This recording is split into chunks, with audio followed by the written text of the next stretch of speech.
Faith in action. By faith, we understand. Today we'll be looking at Hebrews 11, chapter 1 through 40. What is faith? Now, faith is the substance of things hoped for, the evidence of things not seen, for by it the elders obtained a good testimony. By faith, we understand that the worlds were framed by the word of God, so that the things which are seen were not made of things which are visible. Hebrews 11 4 to 5. Faith at the dawn of history. Abel versus Cain. By faith, Abel offered to God a more excellent sacrifice than Cain, through which he obtained witness that he was righteous, God testifying of his gifts, and through it, he being dead still speaks. Enoch. By faith, Enoch was taken away so that he did not see death, and was not found because God had taken him. For before he was taken, he had this testimony that he pleased God. Hebrews 11:6. Belief in the one true God. But without faith it is impossible to please him, for he who comes to God must believe that he is, and that he is a rewarder of those who diligently seek him. Hebrews 11:7. Noah. By faith, Noah, being divinely warned of things not yet seen, moved with godly fear, prepared an ark for the saving of his household, by which he condemned the world and became heir of the righteousness which is according to faith. Hebrews 11:8 to 12. Faithful Abraham. By faith, Abraham obeyed when he was called to go out to the place which he would receive as an inheritance, and he went out, not knowing where he was going. By faith, he dwelt in the land of promise as in a foreign country, dwelling in tents with Isaac and Jacob, the heirs with him of the same promise. For he waited for the city which has foundations, whose builder and maker is God. By faith, Sarah herself also conceived strength to conceive seed, and she bore a child when she was past the age, because she judged him faithful who had promised. Therefore, from one man, and to him as good as dead, were born as many as the stars of the sky in multitude, innumerable as the sand which is by the seashore. Hebrews 11:13 to 16. The heavenly hope. These all died in faith, not having received the promises, but having seen them afar off, were assured of them, embraced them, and confessed that they were strangers and pilgrims on the earth. For those who say such things declare plainly that they seek a homeland. And truly, if they had called to mind that country from which they had come out, they would have had opportunity to return. But now they desire a better, that is, a heavenly country. Therefore, God is not ashamed to be called their God, for he has prepared a city for them. Hebrews 11:17 through 21. The faith of the patriarchs.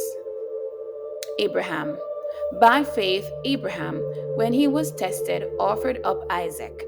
And he who had received the promises offered up his only begotten son, of whom it was said, in Isaac your seed shall be called, concluding that God was able to raise him up even from the dead, from which he also received him in a figurative sense.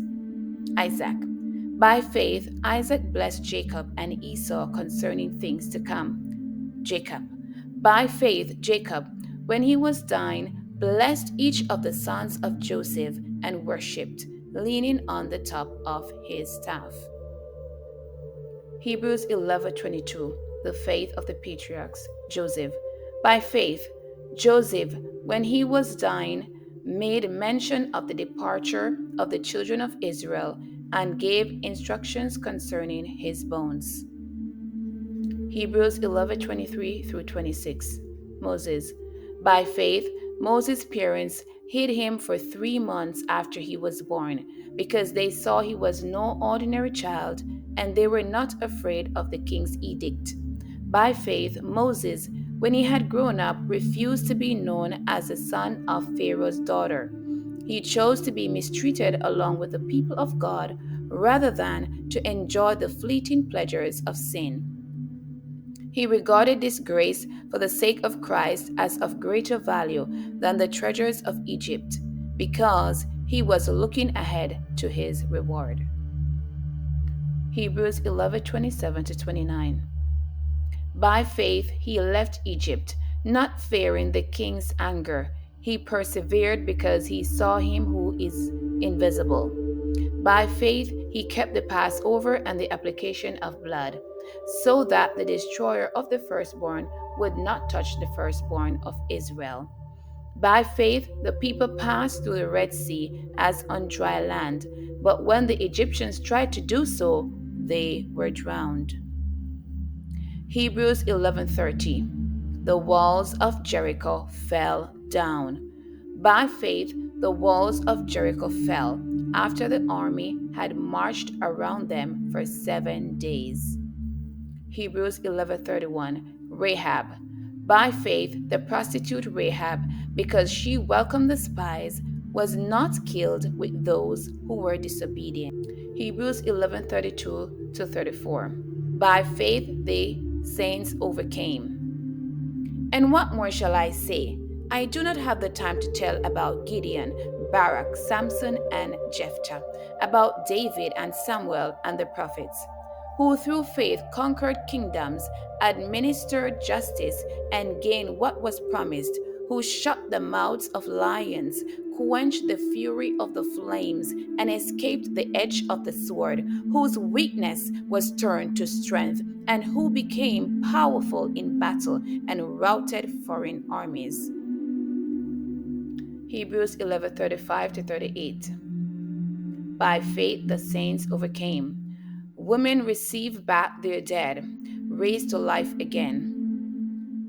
There were others who were tortured, refusing to be released so that they might gain an even better resurrection. Some faced jeers and flogging, and even chains and imprisonment. They were put to death by stoning. They were sawed in two. They were killed by the sword. They went about in sheepskins and goatskins, destitute, persecuted, and mistreated. The world was not worthy of them. They wandered in deserts and mountains, living in caves and in holes in the grounds. Hebrews 11:39 to 40. The promise not yet received. These were all commended for their faith, yet none of them received what had been promised, since God had planned something better for us, so that only together with us would they be made perfect. Here ended the reading of the God's holy word. Thanks be to God. And thank you for watching. I hope that you've been blessed by this reading. And this is a faith chapter. I hope that this increases your faith and help you to seek the Lord while he may be found. God bless you.